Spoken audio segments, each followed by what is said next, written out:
This is How to Crochet a Bunny part 15. For this next part, we're just going to add the nose. I am using regular cotton yarn and I double stranded it onto my bent blunt tapestry needle. And for the first one, I'm just going to work around one stitch in between the eyeballs, and I'm going to weave it in between the threads below the knot to secure it. Then I'll use a smaller crochet hook to get the knot behind the nose inside of the head. And then I use the back end of my hook to punch it into the bunny. The bunny's obviously enjoying this very much with this angry expression, but we'll work on that. Next, we're gonna work around it, so I'm picking up a little bit more than just the one stitch.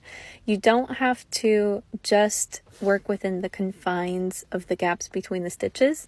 You can absolutely go in between stitches or through the stitches themselves, however you need to in order to get the distance you want. For the next one, I'm feeding it underneath, so I'm centering it on my pink line, and then I'm going to go underneath to poke the needle through. This is why I like to use bent needles. It makes it a lot easier. And I'm just going to repeat that process a couple times. It's hard to explain in words, but I hope the video makes a little bit more sense.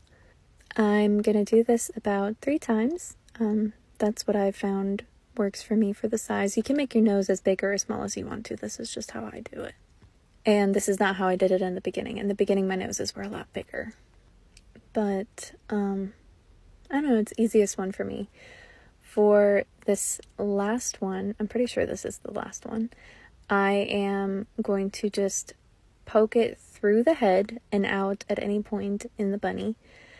And I'm gently tugging on the strings to make them line up all the way. And sometimes I like to place them like this so that I can pull a little bit faster and just shape it a little bit more. And because I hate weaving in my ends, you may have gotten that by now, I'm just going to cut it off and use the back of my crochet hook again to poke it in to make sure it doesn't poke out. So poke, poke, poke. There we go. Part 16 will be in the comments.